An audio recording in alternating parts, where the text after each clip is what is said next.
Coming of age, a specific genre that is the seed of most animes, for instance, most notable being Naruto, a kid without his parents, in a world where people see him as a monster, with ambitions of becoming the Hokage that no one thinks he can achieve, or Vinland Saga, a young boy intent on avenging his father by following the man who did it to once fight him in combat and beat him with honour, like his father had failed to before his eyes. But just like the example given, many other animes that follow this way of writing, the coming of age story is always shadowed and is behind a bigger narrative.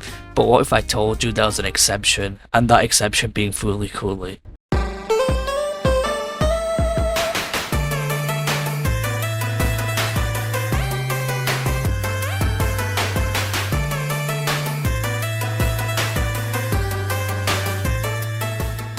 As our main character Naoto, a young kid living in Japan, wanting a normal life, as that turns out to be the opposite. Throughout the anime, we see Naoto go through trials and tribulations people at his young age go through, such as the horns in his head depicting his sexual arousal, specifically for another character, Mamimi. Aside from this, a major tie that brings Naoto and Mamimi together is Naoto's brother, being where his second main development comes from, the one for maturity. In many scenes we see Naoto try to act more mature than what he is, this being due to the lack of his older brother being around and leaving him, in a state of needing to fulfill the gap he so desperately tries to achieve throughout the show. In addition to that, this is where it leads us to our second prominent character, of Fooly Cooly, being Mamimi. Mamimi having quite a big age gap in comparison to Naoto is where the story shifts from the tone in which that was first set with our main character, as Mamimi's main struggles come from being alone.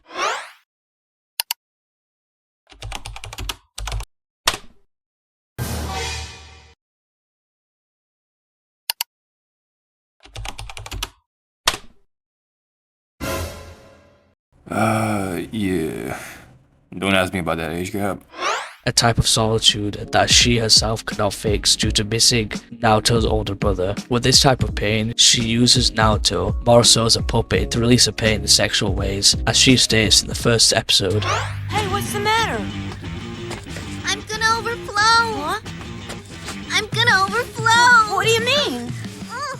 As she uses Naoto to cope for the absence of Naoto's brother. I believe this is where the story uses the one for Naoto to be like his brother in a mature way, and the one for Mamimi to use Naoto as a replacement. The story encapsulates this in a way I've never seen in fiction, this being why many people see Fooly Cooly's core message be used in most instances in people's lives, and a one for something that makes them feel whole. Goody goody!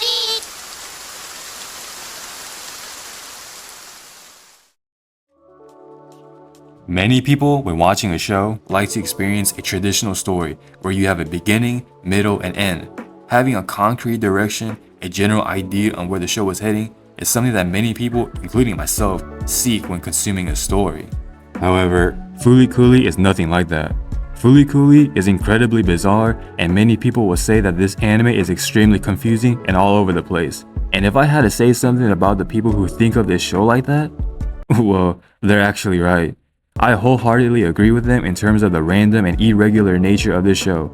However, I feel like that's kind of the point, and that it adds to the whole appeal of this anime.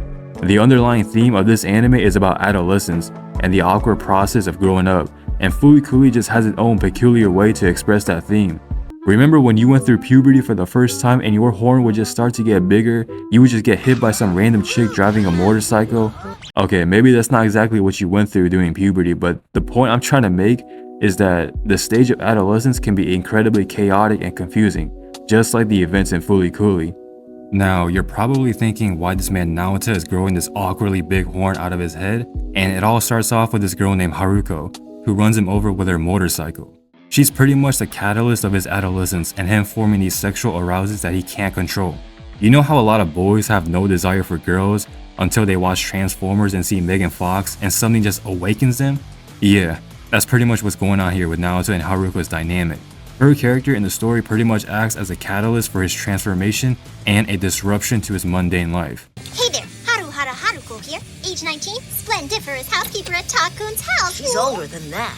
Bruh, why does this kid keep getting manipulated by older women?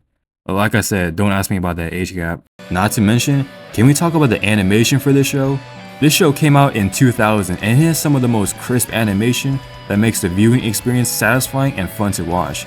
It has a simple art style, but the animation goes hard, and the fluidity of the animation not only makes it eye candy for the viewers, it's able to add to the visual storytelling of the chaotic nature of this show. Sometimes it will have these crazy camera angles, switch different art styles to make it seem like you're watching a different show, and just a lot of cool shit that makes it fun to watch even if you don't understand what's going on.